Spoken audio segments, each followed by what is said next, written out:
Agradecidos.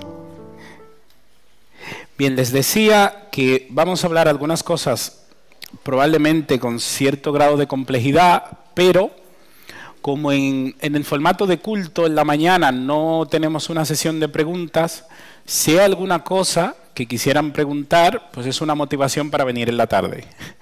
Porque en la tarde sí que vamos a comentar, sí que vamos a intentar tener una parte de exposición, pero también dedicar a una parte no menos importante a contestar las preguntas que puedan surgir de alguna de los temas que vamos a tratar. Bien, vamos a aprovechar el tiempo que tenemos. Yo espero que sí, que las 2 horas que hemos planificado para esta mañana, que la podamos cumplimentar bien. Tranquilos, vamos a terminar en el tiempo, tranquilos. Quiero comenzar por aquí. Algunas personas me dicen que esto es como echar agua fría a la cara, cuando yo suelo decir esto, pero creo que el creyente de hoy tiene un complejo que si no aprendemos a solucionarlo, nos va a traer muchos problemas. Y es que sabemos en teoría que las cosas se pueden complicar, pero no en la práctica. En la práctica estamos esperando que todo vaya muy bien. Y de hecho tenemos como poco aguante cuando hay problemas. Y merece la pena en casos así mirar un poquito el mensaje bíblico, no mirar opiniones. Pablo le dijo a Timoteo, en los postreros días, la gente sería estupenda, Timoteo. Tú tranquilo, todo andaría bien. Pues si miran la lista que tienen ahí delante, es una lista de cómo sería la gente, y díganme ustedes si de esto se puede decir que la cosa iba a estar bien. Pues lo triste de esta lista es que lamentablemente no hay nada que se haya quedado. Todo lo tenemos entre nosotros, en absoluto. No hay nada que podamos colocar allí que podemos decir, bueno, alguna cosa ya no existe. No, no, no. Al contrario, dimensionado. Ingratos, desobedientes a los padres, irrespetuosos, amadores de sí mismo, apariencia de piedad, entre las muchas cosas que están ahí. Pues si eso era lo que tenía que ser en el tiempo del fin, tenemos que quitarnos ese complejo de sorprendernos por todo lo que ocurre. Muchas veces cuando vemos en las escuelas están enseñando no sé qué a los niños, la tele, los programas, los libros, nos están bombardeando. No, no nos están bombardeando. Ellos están haciendo su trabajo. Nosotros tenemos que hacer el nuestro. Y no quedarnos en la sorpresa, porque si nos quedamos en la sorpresa y en el espanto, créanme que vamos a solucionar muy poquito. ¿Cómo es nuestra sociedad? Pues si a usted le da la impresión de que su sociedad lo quiere dominar, pues usted está pensando bien. Porque para eso está la sociedad, para quererte manipular. El problema es que está en nuestras manos que no lo logren. Pero de que lo van a intentar, de que lo intentarán y que tristemente muchas veces lo logran, ya les digo yo que sí. Si miramos hoy la educación, ¿cómo tendríamos que imaginarla? Si pudiéramos utilizar una imagen, la imagen sería esta.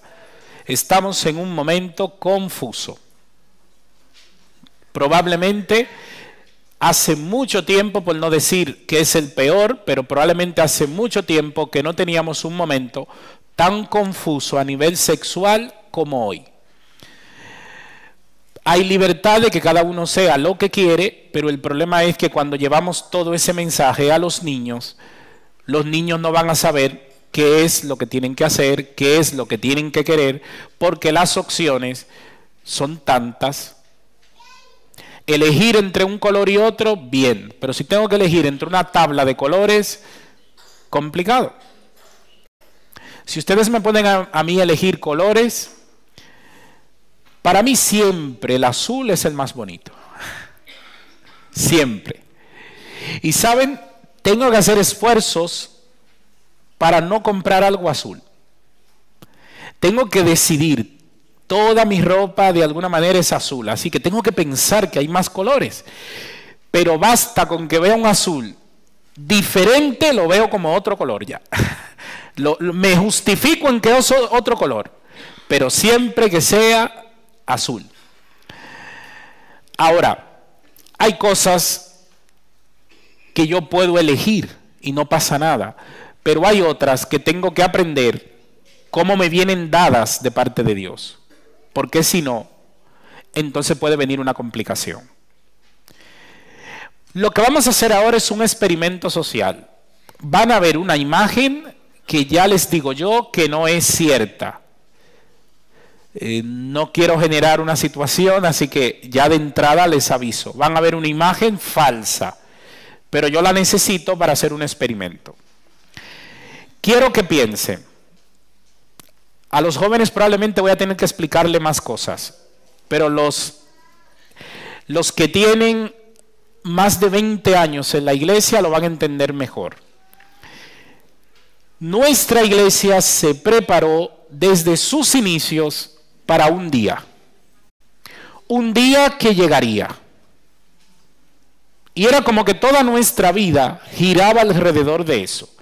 Imagínense que ese día llegó y que este periódico sea real, que sea el periódico de ayer. Imagínense el periódico El País que dijera: el Papa aprueba la ley dominical. Se cambió el sábado al domingo. Y quiero hacerle algunas preguntas con relación a esto y que la contestemos hacia nuestros adentros. ¿Estaríamos preparados para recibir esta noticia? Ya les digo yo que sí. De hecho, los adventistas no estamos más preparados o mejor preparados que para algo así, porque nos preparamos toda la vida. Cuando yo era niño, todos los sermones que se predicaban era sobre esto.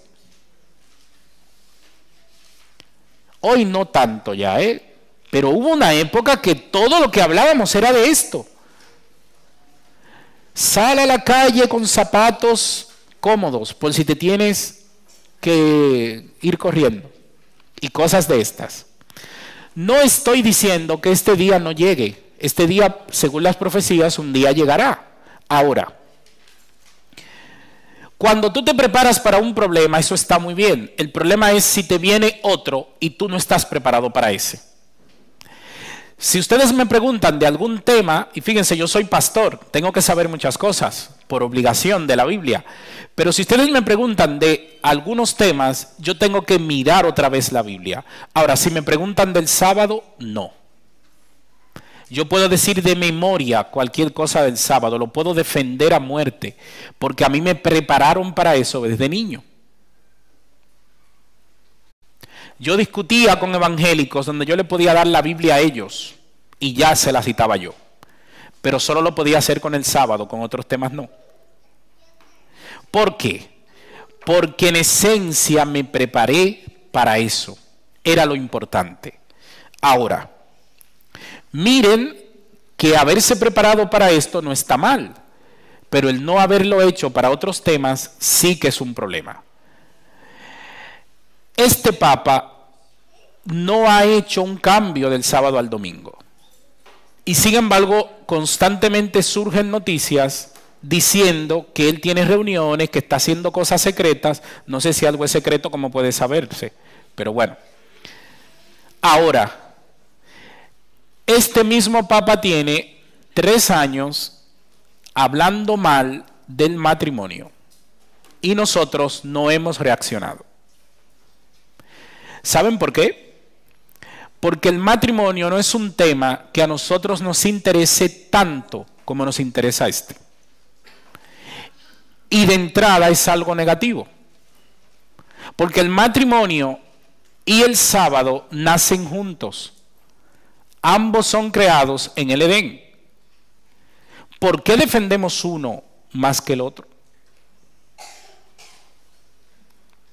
Y miren esta imagen, la elegí así expresamente, de espaldas a la ley de Dios. Hemos dicho esto muchas veces.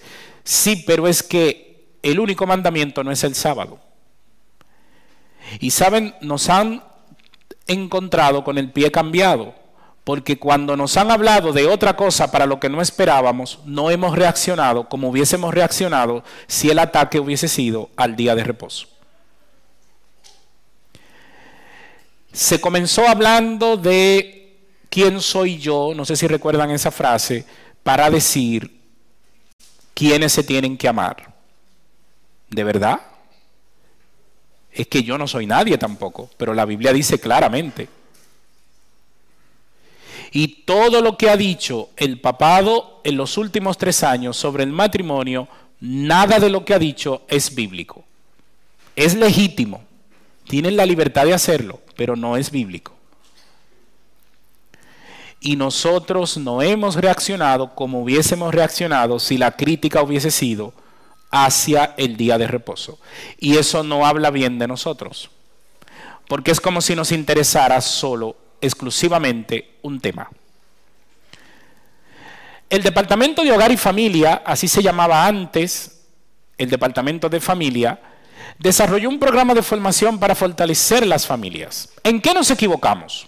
Por ejemplo, en colocar el énfasis en el modelo ideal de familia, que aumentó las sensaciones de frustración en la iglesia en vez de resolver los problemas, y los jóvenes dejaron de ver la iglesia como una ayuda. Les voy a poner ejemplos y los más mayores se van a acordar muy bien. Nosotros no hablábamos antes de los problemas reales que tenía la gente. Nosotros hablábamos en jornadas donde decíamos, el padre ideal, la madre ideal y los hijos ideales. Si el padre ideal lo hace bien, si la madre ideal lo hace bien, ¿qué va a ocurrir con los hijos? Serán buenos, se quedarán aquí en la iglesia, no se marcharán y todo irá bien. Este era nuestro mensaje. El problema es que cuando los hijos se comenzaron a ir, nos dimos cuenta que entonces algo estaba fallando. ¿Y saben qué se nos ocurrió como solución? La culpa es del padre y la madre que no han hecho lo que tenían que haber hecho. Y a muchos padres y a muchas madres les hicimos sentir muy tristes, porque aparte del dolor de que sus hijos se marchaban de la iglesia, le hacíamos sentir que habían sido malos padres. Si eso hubiese sido verdad, Dios es un mal padre entonces. Porque Dios es el que tiene más hijos malos. Y no se nos ocurre pensar que Dios es un mal padre. De hecho, Satanás se vuelve lo que se vuelve en el cielo. Entonces Dios fracasó. Nos estábamos olvidando de la libertad. La Biblia no nos esconde que hubo malos padres, pero también nos refleja que salieron malos hijos de buenos padres. Y esas dos cosas no son lo mismo. Elí fue un mal padre, lo dice la Biblia. Pero Samuel fue un buen padre, que el propio pueblo le dice, Samuel, tus hijos no son como tú. Fíjense ese detalle. El pueblo divide, dice Samuel, tus hijos no son íntegros como tú. Pero a Elí se le condena porque sus hijos hicieron cosas de acuerdo a lo que recibieron de él. Y hay una diferencia. Esta equivocación, ¿a dónde nos llevó? A que precisamente el matrimonio y los temas de familia dejaran de ser relevantes en nuestra iglesia. Y comenzaron a ser más relevantes los temas de profecías y otros temas. Enfoques erróneos. Es triste que perdiéramos el enfoque bíblico y el de los escritos de Elena de White. Perdimos esos dos enfoques por buenas intenciones. La Biblia narra problemas y sus soluciones. La Biblia no me esconde los problemas. Me enseña familias destruidas, destrozadas, ¿Y cómo se solucionó el problema? Es lo que yo tengo que aprender. ¿O tú tienes una familia perfecta? No, tenemos todos que aprender. ¿Y Elena de White qué hace? ¿Me enseña el modelo perfecto? No, recopila cartas a personas que tenían problemas y cómo se podía solucionar. Si nos hubiésemos quedado en esos dos parámetros, nos hubiese ido mejor. Pero lamentablemente, en un momento dado, nos torcimos a un modelo perfecto. ¿Saben lo que pasaba en una jornada de familia antes? Las familias salían desmoralizadas. Pero es que pensábamos que eso era lo correcto. Lo bueno es que te sientas mal padre y mal marido para que te motives a hacerlo mejor. El problema es que el ser humano no funciona así siempre. Hay alguien que a esto lo puede motivar, pero hay quien no. Hay quien llega a decir, bueno, pero si yo soy un mal marido, un mal padre, ¿qué más da? Pues ya me quedo así. Y entonces ahí no habíamos conseguido el objetivo. No va de que tú seas mal padre, no va esto de que tú seas mal marido. Esto va de que nos veamos en el ejemplo bíblico y que cada uno tome lo que le hace falta. Pero no que nos juzguemos entre nosotros. Miren Génesis, solo en Génesis hay un asesinato por Caín. Noé tiene un problema de alcohol que termina incluso desnudo, tirado por el suelo. Serios problemas de inmoralidad con Sodoma. Jacob, la poligamia, la prostitución, el tema de Tamar y Judá. Violación sexual con Dina y la idolatría. Raquel tiene un problema de idolatría. Solo en Génesis, sin viajar más. La Biblia no esconde los problemas, me los presenta. Siempre estuvieron ahí. Pero el asunto no es que yo me fije en esos problemas, el asunto es cómo se resolvieron. ¿Quiere decir que porque Caín mató a Abel, la Biblia dice que tú puedes matar a tu hermano? No. Hay una enseñanza ahí, una corrección. Lo que Caín hizo estuvo mal. Bueno, pero si Noé, el gran patriarca, abusó del alcohol y terminó desnudo tirado por ahí, ¿qué más da que yo me beba unas copas? En apenas Génesis, No. Es que la historia de Noé está precisamente para desde muy temprano en el mundo aprendiéramos que el alcohol era malo. Que miren el buen hombre que era Noé, a dónde lo lleva el alcohol. Y rápido. ¿Por qué hace falta un cambio de modelo? Porque si queremos llegar a las personas, tenemos que hablarle de sus problemas reales. No podemos hablarle de cosas ficticias. Y precisamente no tenemos, gracias a Dios, que inventarnos la rueda. Ya la rueda está inventada. La Biblia está ahí. Es simplemente ser más objetivos en cuanto a los enfoques bíblicos. Quiero hacerle estas preguntas y fíjense, estas preguntas yo no sé nada de aquí. Así que si ustedes han tenido algún problema con esto, para mí será nuevo. ¿Han tenido algún problema con la Trinidad aquí? Alguien que no cree en la Trinidad, ha sido una controversia en la iglesia. Muchas iglesias en España lo han tenido. ¿Se han realizado formaciones en esta iglesia sobre la Trinidad? ¿Sí? ¿No? Si no lo han tenido, qué bueno. Pero la mayoría hemos tenido problema con esto. ¿Se han resuelto las dudas cuando se hacen los seminarios? ¿Qué creen ustedes? Yo tengo la percepción de que surgen otras. Se resuelven unas, pero surgen otras. Y vamos a ver otras preguntas. ¿Cuántos libros ustedes conocen se han publicado sobre la Trinidad en los últimos 10 años? ¿Cuántos creen? No les voy a decir un número exacto, pero son muchísimos. Y créanme que es del tema que más se publica incluso hoy. Es un problema y se publica muchísimo. Pero de la familia solo 2 libros tenemos en los últimos 10 años. Y lo que quiero es poner el problema sobre la mesa. Nos estamos preocupando exageradamente por algunos temas que ni siquiera lo estamos solucionando y la familia se está quedando atrás. ¿Quién habla de estos temas? es actualizado, pero quien habla de familia, ¿saben qué problema tenemos la gente que habla de familia? Te consideran de derechas, hasta eso llegamos, te consideran extra conservador. ¿Para qué hay que hablar de eso si hay más temas importantes? Nosotros se supone que tenemos una cantidad de creencias que todas son importantes. Ninguna de ellas es más importante que la otra. Y precisamente el matrimonio es una de ellas. Simplemente. ¿Es importante la Trinidad? Sí. ¿Es importante la familia? También. Pero ¿cuál de los dos es más importante? Los dos. Los dos. Uno no es más importante que el otro. Pero miren lo que ocurre si comenzamos a dejar de hablar de uno. Nos suben los problemas de ese lado y luego nos vamos a poner las manos en la cabeza. ¿Cómo era un matrimonio perfecto? ¿Alguien lo sabe? Ninguno de nosotros tuvo esa oportunidad de conocerlo. Porque todos nosotros hemos nacido en un mundo con problemas ya del pecado. Así que idealizar un matrimonio perfecto, no perdamos el tiempo en eso. Somos imperfectos.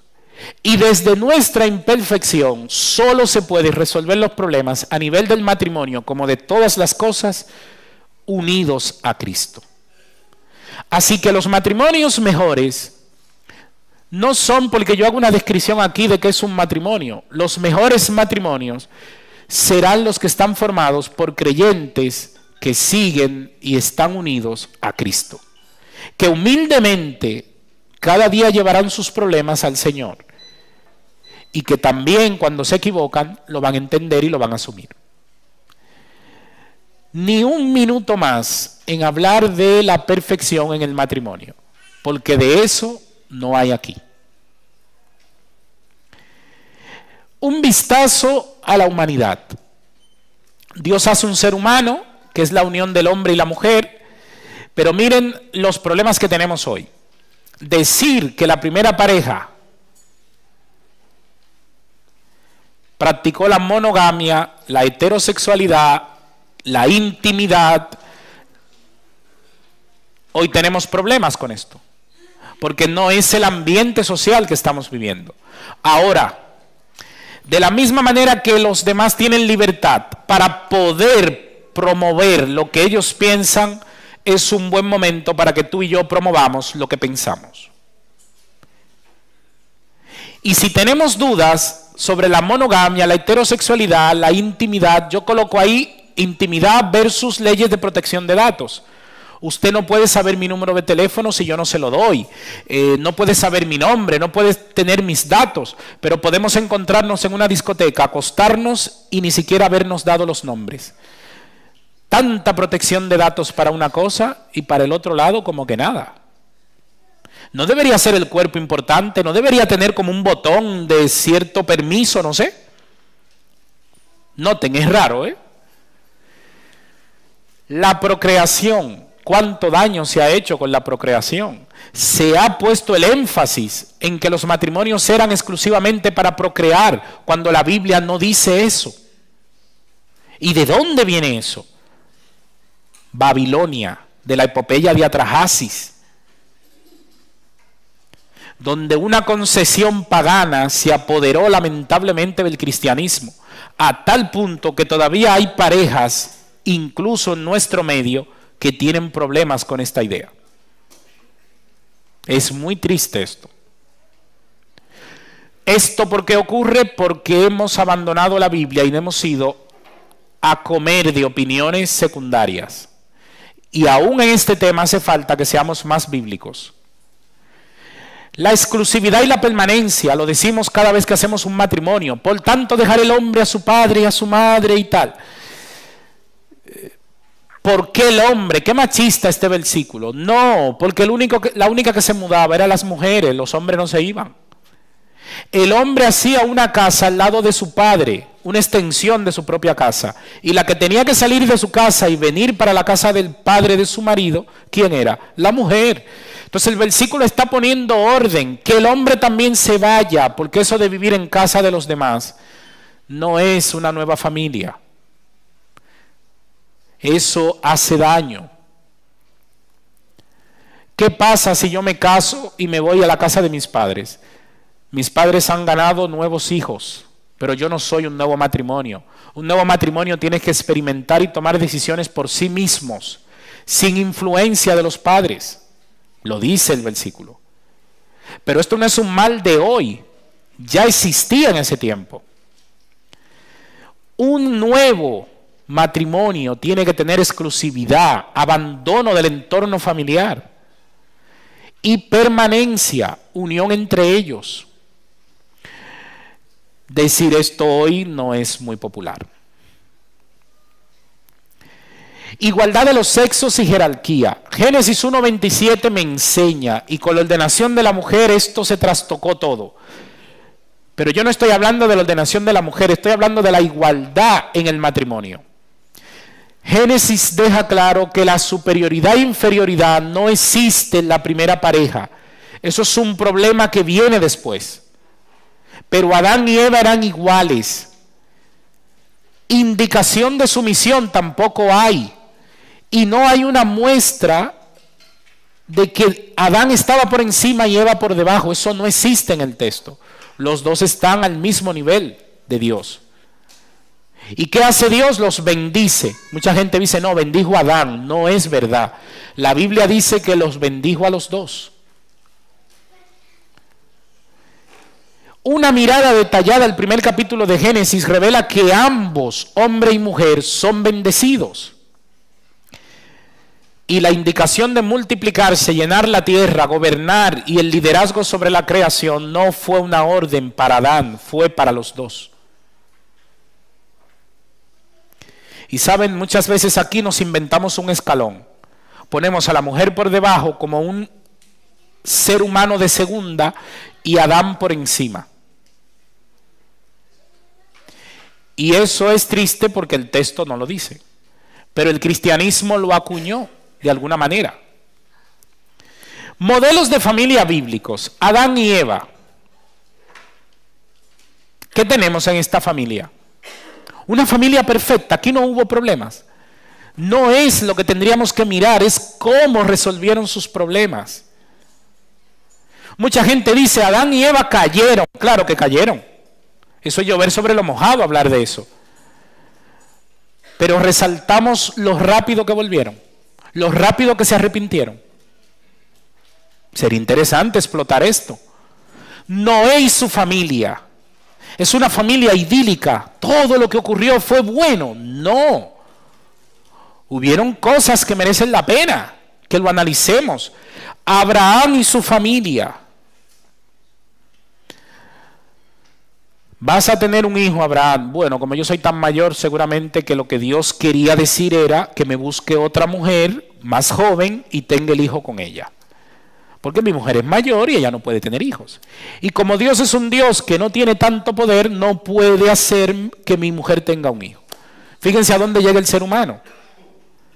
Dios había dicho, ustedes van a tener un hijo. ¿Y qué ocurre? Que al final lo tuvieron. Hoy no estamos hablando del Dios Todopoderoso. Y nos cebamos con Abraham.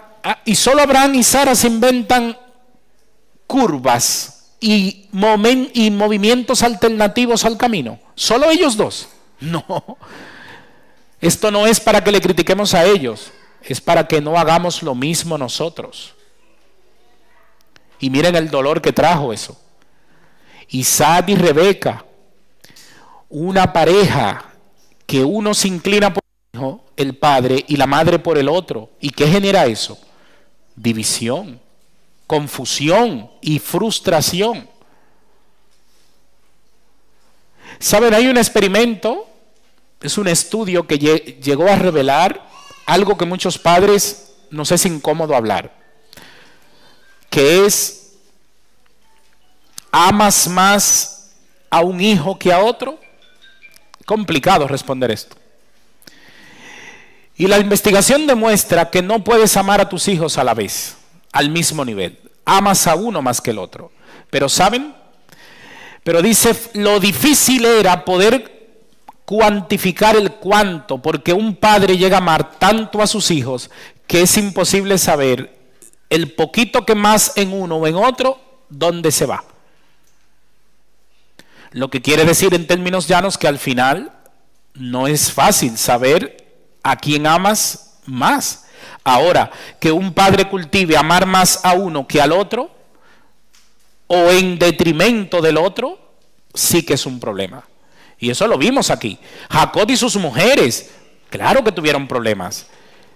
Y porque Jacob tuvo 4 mujeres, ¿es un ejemplo? No, es un ejemplo precisamente para todo lo contrario, para que no lo hagamos. Los hijos de Jacob, Judá y Rubén, los problemas que generaron. Pero es algo para que se observe y no se haga. Moisés padeció un problema que mucha gente padece hoy. Racismo de parte de su familia con su mujer, porque era de piel oscura. No hay racismo hoy. Ya se acabó el racismo. Claro que hay racismo. Yo estaba predicando en una iglesia y eran unas conferencias por las tardes, entonces comenzábamos con el sol, pero después el sol se iba. Y en un momento que el sol se va, una hermanita dice, perdone pastor, voy a encender la luz porque es que está tan oscuro que ya no le vemos. Claro, la pobre mujer lo pasó fatal, porque cuando lo dijo, fue consciente como de lo que dijo y se ofendió. Ella misma se sintió muy mal, y yo le dije, pero vamos a ver, que decir negro hoy no se puede ya, porque ahora la palabra la han prohibido. Pero yo soy azul, soy verde. No, yo soy más oscuro. ¿Cuál es el problema? ¿Voy ahora a complejarme con eso? No. Yo no tengo un complejo con eso. Como otro puede ser tan claro que le podemos decir pálido. Pero el problema es como que el oscuro puede ser racista con el blanco, pero el blanco no se puede permitir decir negro. O sea, fíjense, a veces llegamos a unas sensibilidades innecesarias. Los colores son normales entre los seres humanos. No somos del mismo color. Pero no tiene esto que generar un problema. Porque si yo miro para mí, yo sé el color que tengo. ¿O me voy ahora a hacer una idea de que tengo otro color? No, porque entonces es un problema. Pero no hay que ver esto con complejos. Pero es que fíjense, una historia bíblica me enseña que hubo problemas con esto. ¿Por qué la Biblia enseña todo esto? Algunas personas dicen, es que esto es demasiado triste. ¿Cómo voy a enseñar familias que sirvan de modelos que todo es problema? No, todo no es problema. La vida de Abraham no fue todo problemas.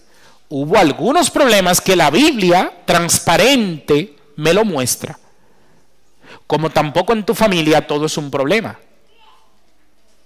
Puede haber cosas buenas, cosas malas, pero balanzas justas. Mateo 16, 24 dice, entonces dijo a sus discípulos, si alguno quiere venir en pos de mí, niéguese a sí mismo, tome su cruz y ¿qué más? Y sígame. En un entorno de familias, ¿cómo podemos aplicar este versículo?